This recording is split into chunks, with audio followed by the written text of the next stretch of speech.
Muchísimas gracias, Mónica, por tus palabras tan generosas y por la invitación a ti, a los directores del seminario, a Beatriz. Y bueno, pues intentar, estoy compartiendo ya, a ver, veis la diapositiva, ¿verdad? Porque yo ahora, en cuanto veo la presentación, ya, vale, Sí. perfecto, porque yo no veo a vosotros. Bueno, intentar decir algo sobre el escritor argentino Rodolfo Walsh en 15 minutos sin caer en la romantización de su figura como militante es una tarea compleja, ¿no? Entre otras razones porque la crítica especializada tiende a separar los campos y se ha ensalzado especialmente por su labor periodística, ¿no? Y su compromiso político, relegando a segundo plano su labor como escritor de ficción. Pero Operación Masacre representa, a mi parecer, la clausura de esa separación e inaugura con su publicación en 1957 el género de no ficción, que más tarde, durante los años 60, el combatiente nuevo periodismo norteamericano puso de moda a partir de autores como Woolf o Capote, ¿no? Recuerdo que A Sangre Fría se publicó en 1966, ¿no? Entonces, Operación Masacre precede, por tanto, al reconocimiento internacional del género. En Argentina, esta práctica de la heterogeneidad de los géneros y su dependencia política estaba ya en su propia fundación. Leila Guerreiro, en la introducción a la edición del Libro del Asteroide 2018, lo define de este modo tan hermoso. Ella dice: cuando faltaban 8 años para que el hombre llamado Truman inventara aquello de novela de no ficción, mucho antes de que se insinuara un cruce posible entre periodismo y literatura, y a décadas de que alguien pensara en la posibilidad de escribir la palabra arte junto a la palabra crónica, Walsh lo sabía todo. Tampoco podemos olvidar que en Argentina, ¿no? A partir de 1955, ¿no? Con la revolución, a partir de la revolución libertadora y prácticamente hasta bien entrado el periodo democrático, ya en 1983, el campo literario mantiene una relación de total dependencia con el campo político, intelectual y cultural. Como bien señala el brillante estudio de José Luis de Diego, ¿no? ¿Quién de nosotros escribirá el Facundo? En Operación Masacre convergen el periodismo, la literatura y la política en una tensión equilibrada, ¿no? Y el modo en que esto sucede es de lo que les quiero hablar hoy. Para adentrarnos en el manejo de los géneros por parte de Walsh y su proyecto de denuncia, es esencial conocer las condiciones de producción de la obra, el contexto, ¿no? Porque la experiencia vivida modifica la manera en que se relacionan ficción y verdad, ficción y realidad. En el momento en que Walsh escribe el libro, podemos afirmar que era un intelectual poco comprometido, que había apoyado el golpe de Estado del 55, aunque no consideraba que el primer gobierno peronista fuera una dictadura, ¿no? El acontecimiento que provocó una ruptura en su contexto literaria y política fue consecuencia del levantamiento del 9 de junio de 1956, por el que un grupo de militantes, de militares peronistas contra el gobierno militar, ¿no? de Aramburu, organizado por los generales Juan José Valle y Raúl Castro, ¿no? El levantamiento fue rápidamente controlado y esa misma noche el jefe de la policía, Rodolfo Rodríguez Moreno, da la orden de fusilar a 12 civiles en un territorio baldío, ¿no? El basural de José León Suárez, barrio de las afueras de Buenos Aires.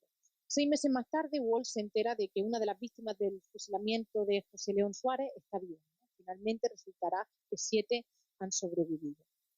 Esta investigación marca el comienzo del compromiso político de Walsh, que va a evolucionar progresivamente hacia la militancia activa ya en los años 70, ¿no? Cuando se une con las Fuerzas Armadas Peronistas, que más tarde fusionará con Montonero. Digamos que su primera etapa pre-revolucionaria finalizaría aproximadamente en 1966, cuando la figura del intelectual en Argentina empieza a ser puesta en cuestión a favor de un nuevo tipo de intelectual verdaderamente revolucionario, ¿no? Que no solo bastaba con promover un tipo de literatura comprometida, sino que se hacía necesario que el escritor ocupara una zona de relevancia social que autorizara su obra. Ante esta disyuntiva se producen al menos dos respuestas. Primero, un férreo antiintelectualismo entre los propios intelectuales, quienes consideraban que había que tomar la arma y dejar apartada la palabra a favor de la militancia política activa, y la otra postura defendía que el acto de escribir podía ser una amenaza para las fuerzas antirrevolucionarias. Sin duda, esta postura fue la defendida por Walsh, quien en un primer momento, ¿no? quien al final de la primera edición de Operación Masacre escribe, dice: espero que no se me critique el creer en un libro cuando tantos más son los que creen en las metralletas, ¿no? Haciendo también una famosa cita de Cortázar. Años más tarde, ya en 1976, Walsh funda Ancla, ¿no? La Agencia Nacional la Agencia de Noticias Clandestinas y Cadena Informativa, con el propósito de difundir las noticias ocultadas bajo la última dictadura militar. El 24 de marzo de 1977, día del primer aniversario del golpe de Estado, Walsh envía por correo la célebre carta abierta de un escritor a la Junta Militar, en la que denunciaba las atrocidades del gobierno. Horas más tarde fue secuestrado, como todos saben, ¿no? y asesinado. Como apunta Guerreiro, no fue la escritura de la carta lo que le costó la vida, sino aquella frase que despertó la curiosidad de Walsh y la que ahora nos detendremos de forma más minuciosa, ¿no? Esta frase: hay un fusilado que vive. Lo que me interesa del caso paradigmático de Walsh no es cómo la experiencia de escritura de Operación Masacre lo lleva a la militancia, como tanto se ha estudiado, sino ver las marcas de ese cambio en su escritura, ¿no? En la construcción de ese nuevo género literario, ¿no? como la no ficción. La investigación de Walsh empieza el 21 de diciembre de 1956 y se termina el 29 de abril de 1957. Él se ve obligado a cambiar de nombre y a esconderse por los peligros que implica, así que decide publicar su investigación en varias fases en los únicos periódicos que se atrevían a ello, ¿no? El primer artículo, Castigo a los culpables, se publica el 23 de diciembre de 1956 en el diario Propósito, que es fundado y dirigido por Leonidas Barletta, que se vio también obligado a abandonar la publicación después de recibir varias amenazas, ¿no? De clausura el periódico. El segundo artículo, titulado Yo también fui fusilado, se publicó en Revolución Nacional, es un diario semanal editado por un grupo de sindicalistas no peronistas, en el cual presenta en este caso el testimonio de Librada. Y resulta llamativo, bueno, el título, ¿no? La voz narrativa del que habla está muerto, ¿no? Aludiendo así al género fantástico, como veremos también en esa frase. Y luego los siguientes artículos, una serie de 9 artículos publicados entre el 27 de mayo y el 29 de julio de 1957 en la revista Mayoría. Este conjunto ya sí está firmado por Walsh, los anteriores no, y había sido concebido como un libro, ¿no? Sin embargo, ante la imposibilidad de encontrar editor, pues se dirige a Mayoría, donde ponen estos 9 títulos se titulan, ¿no? Operación Masacre, un libro que no encuentra editor. Un poco más tarde, ya Marcelo Sánchez Orondo, un intelectual católico conocido en los círculos nacionalistas, pero que adoptó una posición crítica frente a la Libertadora, aceptó publicar el libro en su editorial Ediciones Sigla. Entonces Walsh organiza los artículos en 3 partes, ¿no? El pueblo, los hechos y la evidencia. ¿Ya? Mantiene un poco la estructura de su obra final, ¿no? Que se dividirá también en 3 partes: las personas, los hechos y la evidencia. La publicación de la obra, como veis en la diapositiva, no marca, sin embargo, el final del proceso, puesto que Walsh publica otras 3 versiones, ¿no? En 1964, en 1969, con la editorial Franco, editorial conocida Jorge Álvarez, y luego en 1972 con Ediciones La Flor, ¿no? Y todas en contextos personales y políticos distintos que hacen que cada edición sea una obra diferente. Si la mayor parte de los críticos consideran que hay un centro narrativo, ¿no? La investigación que permite, que permanece estable, que solamente el paratexto es modificado, mi hipótesis, siguiendo los estudios de Annick Louis, es que se pueden considerar la investigación periodística como una obra diferente del libro, ¿no? Y que también cada versión del libro como obras diferentes, ya que la identidad del texto se resignifica mediante esos cambios introducidos en cada edición, ¿no? En el nivel formal, sobre todo paratextual, son los prólogos los que se van modificando, muy pequeños cambios textuales que traducen el hecho de que cada edición se propone un objetivo distinto en función de un contexto diferente, ¿no? Que se publica, como digo, en un contexto diferente y que encarna un modo específico de intervención de la letra en el espacio público que va dirigido también a un público diferente, ¿no?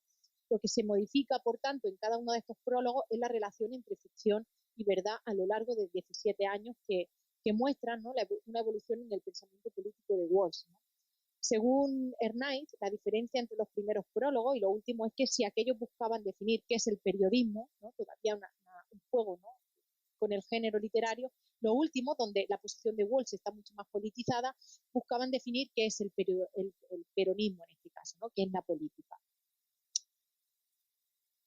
Bueno, aquí por falta de tiempo, yo lo que he hecho es de manera muy minuciosa en una tabla he puesto todas las variaciones paratextuales, cambiar de un prólogo a otro, ¿no? Y su significación en el contexto, pero esto me lo voy a saltar, me interesa moverme aquí, ¿no? En la pregunta, ¿no? La pregunta esencial que se haría Walsh sería cómo narrar la experiencia del horror, ¿no? Es decir, se trata del problema del género literario, con qué forma narrar la verdad. De ahí la siguiente declaración de Walsh, al aludir a la función del arte comprometido en una entrevista que Ricardo Piglia, nada más y nada menos, ¿no? le realiza en 1970. Y Walsh dice: yo creo que la denuncia traducida al arte de la novela se vuelve inofensiva, es decir, se sacraliza como arte. La cita justifica la elección del género de no ficción en Operación Masacre, ¿no? La novela no sirve para denunciar, hay que buscar otra forma.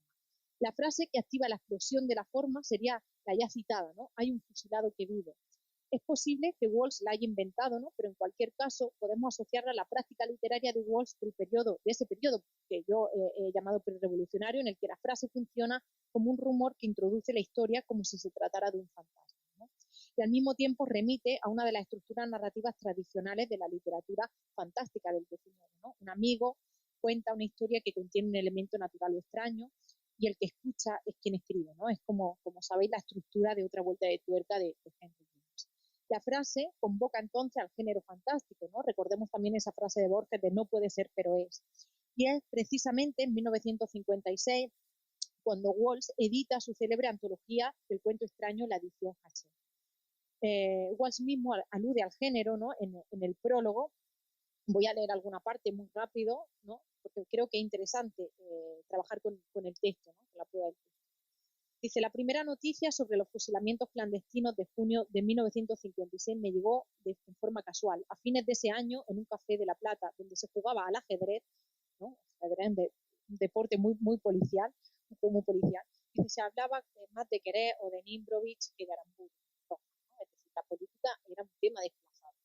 Y más adelante dice, sigo por aquí, ¿no? Dice: Valle no me interesa, Perón no me interesa, la revolución no me interesa. ¿Puedo volver al ajedrez?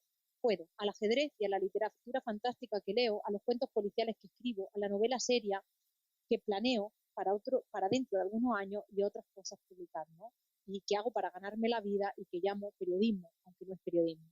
La violencia me ha salpicado las paredes. En las ventanas hay agujeros de bala. He visto un coche agujereado y dentro un hombre con los sesos al aire. Pero es solamente el azar lo que ha puesto eso ante mí. Puede ocurrir a 100 kilómetros, puede ocurrir cuando yo no estaba. 6 meses más tarde, una noche asfixiante de verano, frente a un vaso de cerveza, un hombre me dice: hay un fusilado que vive. No sé qué es lo que consigue traerme de esa historia difusa, lejana, erizada de improbabilidades. Vemos cómo, por tanto, él está tranquilo jugando al ajedrez, ¿no? Ocupado en su literatura policial, y que de repente la violencia le salpica, dice, ¿no? Irrumpe, y a partir de ahora ya no va a ser igual. ¿Por qué? Porque hay un fusilado que vive, ¿no? Sin embargo, el enigma, ¿no?, que presenta la frase no se refiere a la naturaleza del personaje fantástico, ¿no?, el fantasma, por ejemplo, sino al hecho extraordinario que constituye el haber sido fusilado y seguir vivo, ¿no? Eso es lo que es noticia, ¿no? Y lo que llama la atención a Walsh, no el interés político, como vemos en el prólogo. El rumor presenta entonces implícitamente el evento de José León Suárez como un hecho y subraya la sorprendente historia individual, ¿no?, que evoca el relato fantástico en un principio, pero que Walsh lleva a una investigación de tipo policial y a recuperar estructuras narrativas de un género que, como tienen en la diapositiva, conocía bien porque desde los 60 ya había publicado varios libros de cuentos policiales. Esto me lo voy a saltar. Bueno, ¿con qué Piglia? Bueno, el mensaje de Operación Masacre sería la paradoja, ¿no?, que indicada por Piglia cuando dice que lo imposible es lo verdadero, ¿no?, y el hecho de que lo verdadero es inverosímil. La siguiente cita de Operación Masacre, de la página 85, ilustra muy bien este apunte de Piglia. Dice: a Benavides va a sucederle algo increíble, algo que aún ubicado en esta noche de singulares aventuras y experiencias parece arrancado de una exuberante novela, ¿no? Si leemos Operación Masacre veremos que cada una de las partes, excepto la última, que tiene un aparato mucho más jurídico, toda está llena de esto no se lo va a creer, esto es algo increíble, es un hecho extraordinario, ¿no?, apelando, ¿no?, a la inverosimilitud del hecho, ¿no? Operación Masacre señala lo inverosímil de la realidad empírica y su pacto de lectura no exige entonces credibilidad, sino veracidad. Pretende, en definitiva, escribir ficción a través del género novelístico, pero con el afán de veracidad del periodismo, siguiendo esa famosa frase de Norman Miller de la realidad ya no es realista. Amar Sánchez, en su estudio El relato de los hechos, señala que las diferencias básicas entre la no ficción y la escuela realista tradicional serían las siguientes, ¿no?, como tenemos en la diapositiva. Y diría: el relato realista le dice al lector: todo esto no sucedió realmente, pero podría haber sucedido, ¿no?, mientras que el relato de no ficción sería: todo esto pasó realmente, por tanto, no me culpen si parece real, ¿no? Walsh trabaja con este pacto de lectura con el lector, ¿no? Pues el lector argentino conoce bien cuál es el hecho histórico. No olvidemos que es un texto escrito dentro de las fronteras nacionales, donde los acontecimientos se entretejen en una trama que difícilmente podría comprenderse fuera de ese contexto específico en el que bueno, la política nacional argentina actúa, ¿no? Según ha señalado la crítica, ello convierte Operación Masacre en un libro de lectura acotada y alejado del consumo de masa. No obstante, yo creo, sin embargo, que más allá de una lectura histórica o filológica, el lector contemporáneo puede leer Operación Masacre hoy, ¿no?, como un texto que juega con la frontera genérica, un texto que admite cierta creatividad y que incorpora unos modos de narrar que intensifican el interés por su lectura, ¿no?, independientemente de su relación o no con la verdad. Me voy a quedar aquí. Entonces, para resolver este enigma, ¿no?, de este rumor del fusilado vivo, Wells además apela al género policial, como he dicho, ¿no? Y la inscripción de estos dos géneros, lo fantástico y lo policial, abre la posibilidad a una nueva forma narrativa, ¿no?, que sería la no ficción. Si el modo en que Wells se interesa en el fusilamiento se puede vincular a su interés por lo fantástico, la investigación, en cambio, a lo largo que vamos leyendo el libro, se separa rápidamente, ¿no?, de este género, porque Walsh apela a otros recursos del periodismo, como veremos, la entrevista a los protagonistas, los testigos, ¿no?, reúne documentos y reconstruye la cronología. En cuanto al policía, también se aleja de sus formas narrativas porque los textos se concentran en la posibilidad no de resolver el enigma, sino de aportar pruebas al caso, ¿no?, al hecho. Más que un periodismo policial, se trataría entonces de un periodismo jurídico, ¿no?, donde la escritura asume el papel de aparato legal. Esto sería muy extenso, ¿no?, que me dilatara aquí, pero un poco lo que he hecho ha sido analizar todo el cuerpo textual y buscar el cómo está escrito, ¿no?, digamos, esa lectura técnica de Walsh, ¿no? Entonces, en la primera parte de las personas, pues podemos ver cómo hay una literarización de los personajes, cómo predomina el lenguaje literario, el distanciamiento de la voz narrativa, la inclusión del narrador en la diégesis.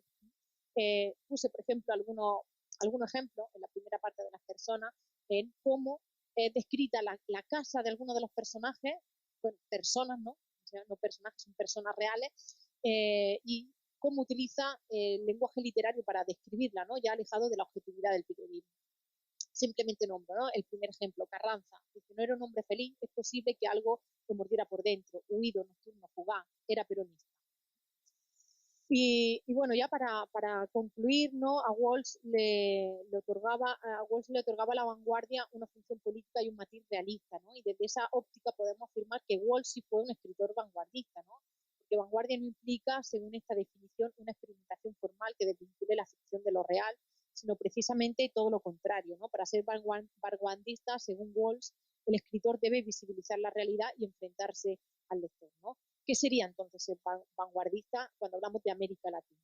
¿No? Y voy a citar, porque me parece muy reveladora, del libro de Claudia Gilman. Ella dice: en América Latina, el escritor realista está en la vanguardia cuando hace patente lo que está invisible: el imperio, la lucha de clases, el sentido de las relaciones humanas y los sentimientos de los hombres. Carlos Fuentes y Vargas Llosa, el mejor Cortázar, son realismo y son vanguardia sin que haya contradicción en los términos. Ser vanguardista es una manera de posicionarse, una actitud frente a la realidad.